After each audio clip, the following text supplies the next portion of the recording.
Straight to quarters. Run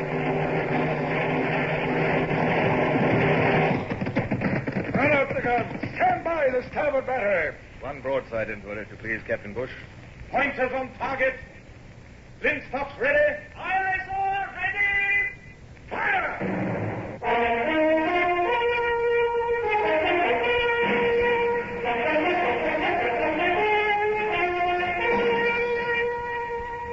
Presenting Michael Redgrave as C.S. Forrester's indomitable man of the sea, Horatio Hornblower.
When you've been many years at sea, it sometimes seems a little difficult, I might even say arduous, to live ashore. Especially when your lovely wife, your adored recent bride, rather expects you to become a country gentleman. Well, life is made up of change, they say, but for an old sea dog, new tricks come harder than for other breeds, I think. Well, there I was, not long returned from confinement in France as the unwelcome guest of Bonaparte, granted a knighthood, happily married to my enchanting Lady Barbara, free of all financial cares at last, and yet, oh, yes, I knew it for my fault, but somehow, there in the quiet English countryside, I hadn't quite come home as yet. More bath water, sir. Oh, heaven forbid. It's mostly on the deck, the floor already, isn't it? A tin tub the size of a teapot. A fine way for a grown man to bathe himself. Yeah, all right, I've had enough. Give me that towel, Brown. Yes, sir. What a ridiculous contrivances. Give me a wash deck pump and gallons of cold seawater. Remember, Brown? Oh, I remember, Sir Horatio. Belay that, Sir Horatio. Old terms are good enough, aren't they, you idiot? Yes, sir. It's a lovely morning, sir. Is it? Oh, yes, I suppose so. Still and quiet. Yes, very quiet. It's queer. When I wake here, I still keep listening to the sounds, rattle of blocks, the cordage wheezing, and... Oh, well, never mind. I've laid out your new suit, sir. Oh, well, let's get it on. Mustn't keep Lady Barbara waiting downstairs for her breakfast.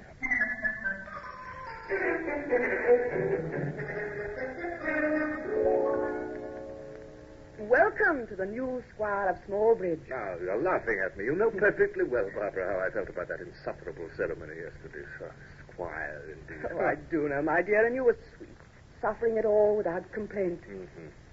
Only the faintest glare of defiance now and then during the speech-making. Coffee, dear? Thank you. Well, what do we have planned today? I thought that you and I might drive across the Downs this morning. Uh-huh. Of course, you said you had a lot of reading you'd been putting off. Gibbon, was it? Well, yes.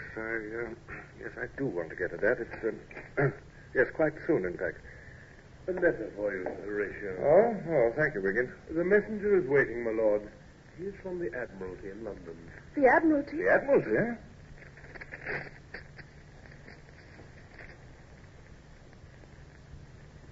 Darling, it couldn't be... Here, listen to this. The Lords Commissioners request that I present myself at once. A matter of extreme importance which cannot even be discussed except in... Hey, Wiggins, where's Brown? Tell him to get out my best uniform and sword. Tell him to pack my things for the night. And look, tell him that... You're going to London right away? Well, my love, the letter says at once. Remember, we're still at war with Bonaparte. Now, off with you, Wiggins. Tell Brown I'll be upstairs immediately. And I want him to drive me. We'll take the chariot. I wished I didn't need to look at her just then. After the first surprise, she would try so hard to appear calm and pleased that I was pleased. I hadn't been quite frank with her, perhaps. To be exact, the letter asked whether or not I would accept a new appointment. I didn't know what to say to Barbara, but... Oh, my dear, it's merely for the night. I'll be back in the morning, whatever this amounts to. Yes, for a day or so, perhaps. Oh, just look at you, brazen child. Excited as a midshipman. It's breaking over you in waves. Do you suppose I don't see it? Oh, my dear, when the Admiralty itself, I must at least find out. I know what you'll find out. Wild horses couldn't hold you now, of course. Do you know how long we've lived here at Smallbridge? Why, 2 months. 2 months tomorrow, Oh, dearest, I've always known. Retirement simply isn't in your line. It's a great honor to be recalled so soon. You must be pleased. And I am, too. If they appointed me a Commodore, well, they might, you know. Well, if they did, I might have to go back to sea again. Darling, we've been married 6 whole months. A wonderful half year. I've had that much of happiness with you. And whatever happens, you'll come back to me. I know you will. Of course I will. Oh, Barbara, I swear you're a woman in 10,000.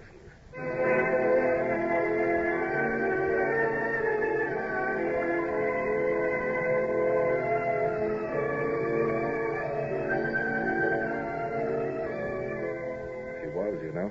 In all my life, I'd said no truer word than that, I told myself as we drove up to London.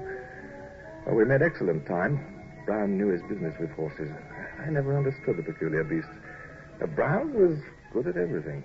Best captain's coxswain in the Navy, and now the perfect manservant. Still, I rather thought he mightn't mind going back to sea again. There was a queer look in his eye, especially when we drew up before the Admiralty in Whitehall, and I was ushered in to the First Lord. Sit down, Captain Horatio. Well. Left your newfound domestic bliss behind, when you received our letter? Well, may I ask what it is you have in mind for me, sir? Of course you may. The Baltic, Horatio. The Baltic? But is Russia coming into the war, then? Who knows? I wish I did.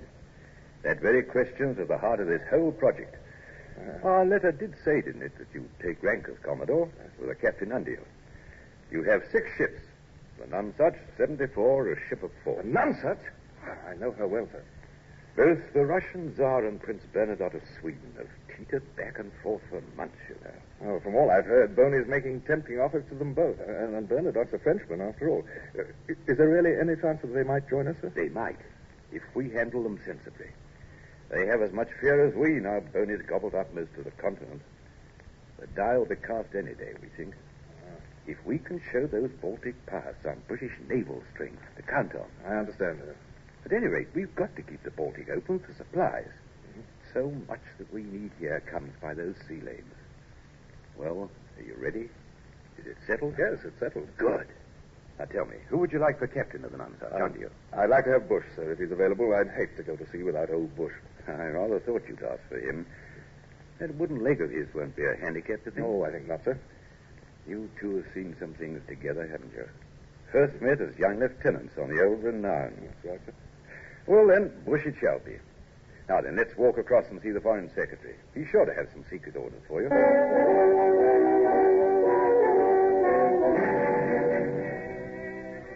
Time had come to say goodbye to Barbara. She drove with me from Smallbridge to Deal Jetty. The Nonsuch and the 5 others of my pretty new squadron lay far offshore, half lost in morning mist. Brown was looking much too pleased. I had to take him down a little. Stop mooning at those mastheads, Brown. Go hire a luggerman to take us out. Step lively now. Yes, Captain. Commodore, that is. Aye, sir. Wind's veering nor'ard a little.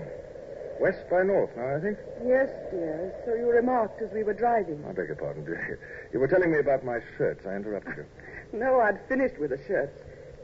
What I was saying was that all your cold weather things are in the flat sea chest. Mm-hmm. The sheepskin coat and heavy socks and mittens and...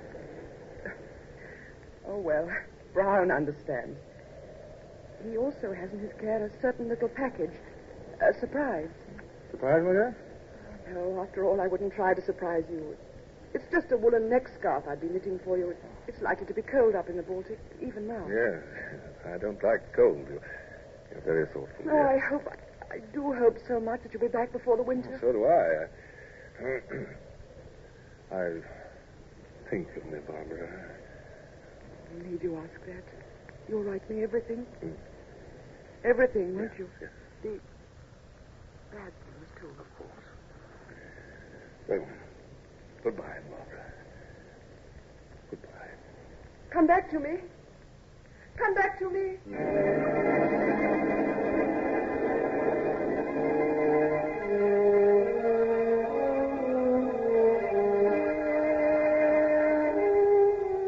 Touched me that she should say that. Come back to me.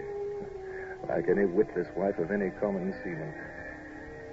As if by some power of my own I could control French cannon shot. But it made me love her all the more. It made my heart ache, too, that she should say such foolish things for all her pride and elegance. The little lugger pitched and rolled, a long trip all alone out to my ship. Oh, I could have let her come along. It would have done no harm. They'd seen me from the Nonsuch as we came tossing up the wind and laid into the big two-decker's lee. My old friend Bush, as captain, had turned the whole crew out full dress, and I was piped aboard with all the honors of a commodore. The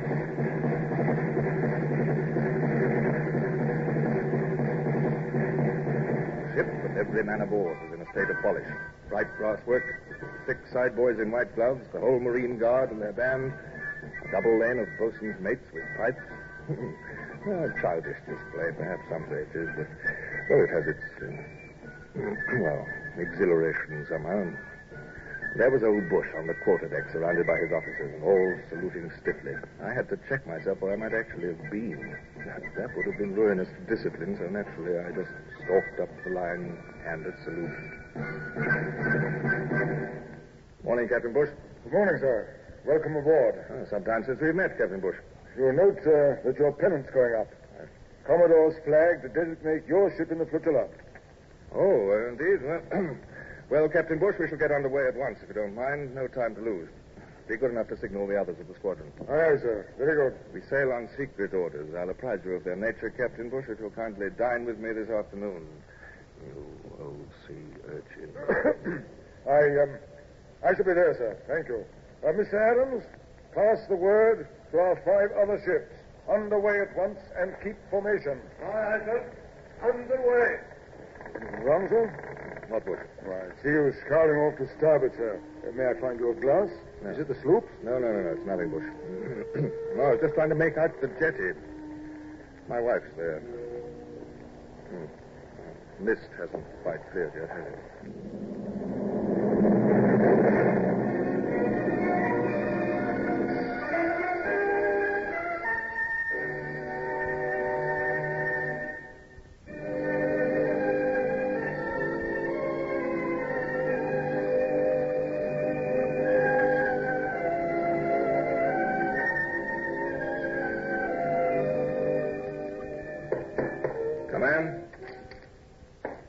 Brian, Captain Bush will be dining with me here. Be sure the things come up hot from the galley, will you? Of course, sir. I've finished your unpacking. I trust it's satisfactory, sir. I placed the gift from Lady Barbara there on the bulkhead shelf. Yes, I saw it, Brian. Oh, it's a beautiful neck scarf, sir. Such fine, soft wool. Yes. I was to remind you to wear it, sir. Cold morning. Yes. All right. I'll consider it. Come in. Captain Bush. I'll go and bring you dinner, sir. Well, alone at last. Look, you know you had me grinning like some absurd schoolboy up there this morning. I was so proud, so flattered that you'd ask for me, Horatio. I scarcely... Come on, sit down. Our dinner will be coming any minute. I'm glad to see you, my old friend. Oh, well, let's get down to things of more importance. Look, I've been studying my so-called secret orders and these charts. We're headed for the Skagerrak, my friend. I was inclined to think so, sir. Then through the Kattegat and up the Narrows. The Danes will resist, I suppose. Can't help themselves. Napoleon's on their backs. And what about the Swedes? That's just what no one seems to know. It's touch and go, apparently, with both the Swedes and Russians. We have to be prepared for anything. Kattegat Sound is only 3 miles wide part of the way. Mm-hmm. Sweden to port, Denmark to starboard. Yes, real Skillet and Charybdis, huh? Well, Bush, the powers that be have left decisions up to us, and we are going to have to improvise. Now, once we're off Göteborg, I'm going to try and pick up some fresh news on Swedish doings. Well, let's hope that Bernadotte is leaning our way by then, sir. Yes, Bush. If not, we'll simply have to blast our way in somehow.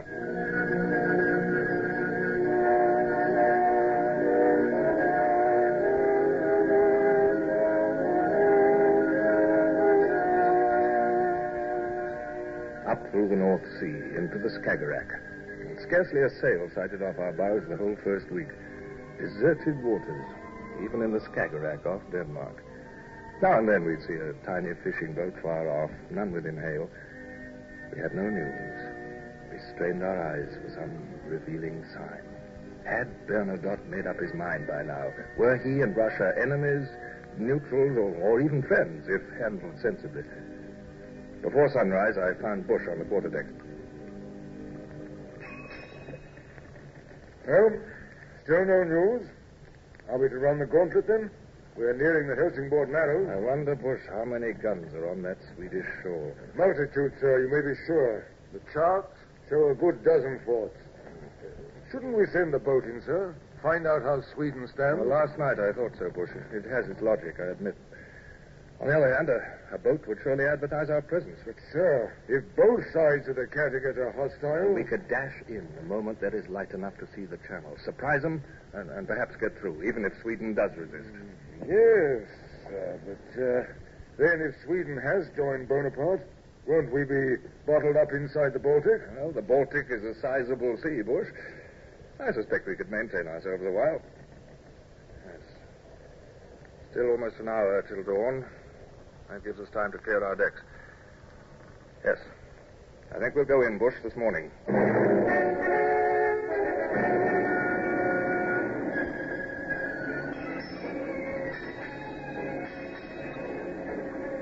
An hour had passed. We came into the narrow channel just as the dawn broke in a dark gray mist.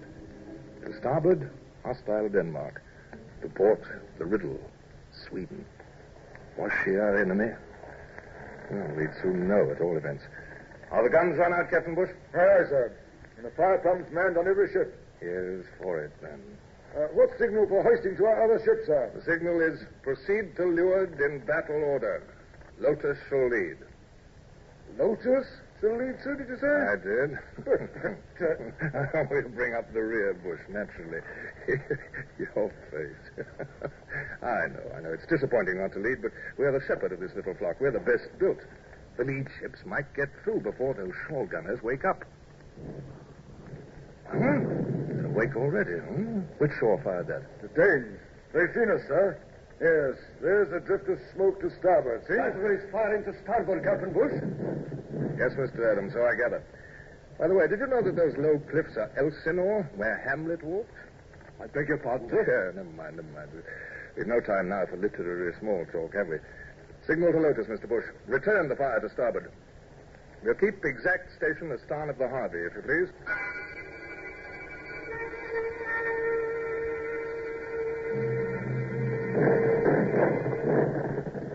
I say, Lotus and Clam are giving back as good as they're getting, huh? They are. Bush, this channel's full of shoals. I remember that from years ago. I remember, too, sir. I put leadsmen in the chains. They'll sing out when we're reaching shallow water. Good. The sloops and the 3 others don't draw as much as we do. Let me compliment you, Bush. You've thought of everything. Well, Brown? Your next guard, sir. Oh, nonsense. In the midst of an action. How dare you come up here? It's very cold this early in the morning. Begging your pardon, sir. I had my orders, you'll recall. Get below, Brown. All right. Give me the scarf. Yes, the air is a bit chilly.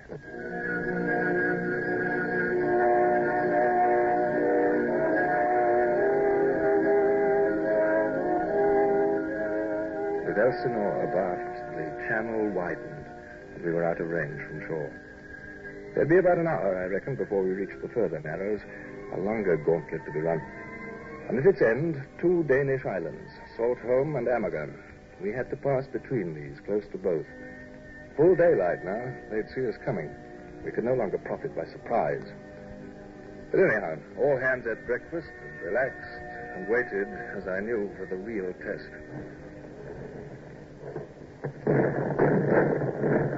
An infernal din of guns broke out as we approached the channel. Well, our starboard guns can speak together after all. Well done. I wasn't too sure about that, Adelson. A little ragged. So far, the Swedish guns had all stayed silent. And as if to make up for that, though, the Danes were throwing in everything they had at us. Saltholm and wider waters seemed a very long way off. I found myself walking up and down. No, that wouldn't do. Indifference, Commodore. So I stood still and looked about me casually. Boys a deep 6 and a half 6. 6 fathoms are quite ample ambush with the tide making. I think so, sir. I wouldn't care to risk less than 5, though, just now. By the mark, 6! Put another liftman on the port chains quickly, Adams. Look good. Saltholm and Amager at last. See them rearing up ahead there? Both bristling, I'll be bound. Yes? Smoke bursting from Amager already. This tells the story, doesn't it? Saltholm is where they keep their powder stored. And a half 5! And a half 5, sir. Saving a soul, that's certain. I hope. What's that, is it? And the officer! Our mainmast gone. How's the trailing? Quarterless 5! Quarterless 5! We're nearing those shoals, too. Harvey's quite helpless, eh? Yes, I see. Oh, damnable luck, Bush. We'll be alongside her in a moment. Back the line tops! Stand by with the heaving lines there! Helm the lee! That's speaking trumpeter. Aboard the Harvey there! Can you hear me? Aye, sir. I'm Lieutenant Smith, sir. Anyone inside, Mr. Smith? Lieutenant Mound, sir, knocked unconscious. The 2 men killed when the shell struck. We'll bring Mr. Mound aboard here, then. Send men down for him, Captain Bush. Cut that ready to right smartly and stand by to receive our line.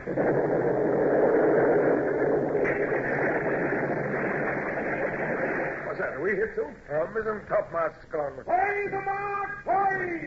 By the mark, 5! Ah, that's better. We must be bearing off the shoal. Yeah, here's that one. They're reaching us much too easily from Saltholm. I don't like it. Yes, sir. Short range. And now that we're delayed... Now, look here. Those powder stores of theirs. Let's make a try for those. They might lie just beyond the highest fort. It seems fairly logical. Why not? But, sir, how do we know where to... Aye, sir. Certainly. Mr. Adams, have starboard batteries raised sight. Try for a hit beyond that big red fort. Say by 15 yards. By 15 yards. Pass the word, Adams, instantly. Starboard batteries prepare to fire! Target is 15 yards past the red fort! 15 yards past the red fort! Wild idea, I suppose, Bush, but we simply can't sit here till the Harvey is in tow. It's too much like duck hunting with the nonsuch as the duck. Ready? Fire!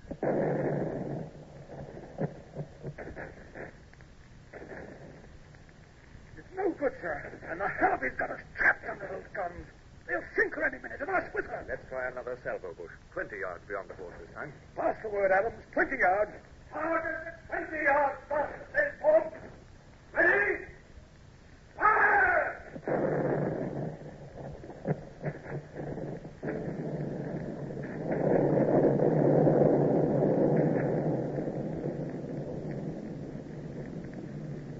It's awesome, sir. That blast. I think, why, yes. It's even taken the fort with it. That fort and all its guns. At least they're singularly silent. I still don't quite believe my eyes. A lucky guess in place of sound ballistics, eh? That makes no sense. Well, yes, the business now. Where's my trumpet? Oh. Mr. Smith! Mr. Smith! Have you our lines? Are they secure? Ready to get out of here? All right, sir. One more moment, sir. Well, the cable's coming over now. We'll take you out down first. Understand? Stand by for the cable, then. Down first it is.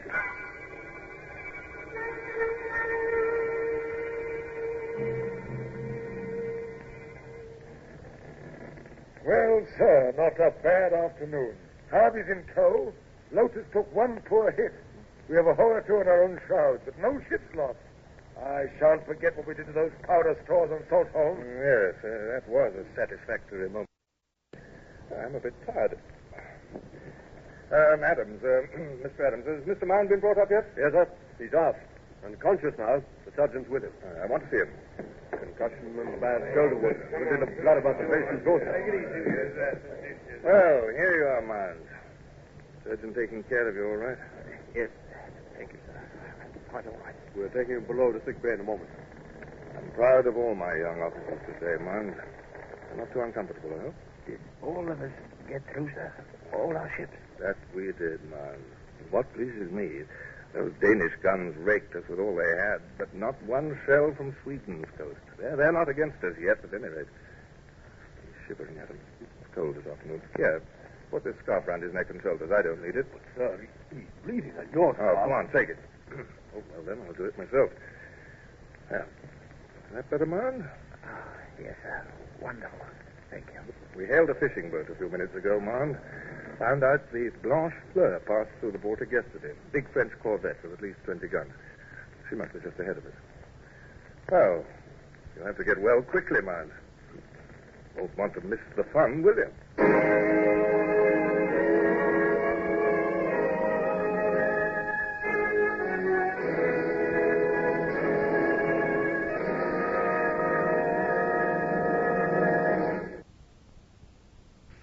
Horatio Hornblower, starring Michael Redgrave, is based on the novels by C.S. Forrester. Music composed and conducted by Sidney Torch. Produced by Harry Allen Towers.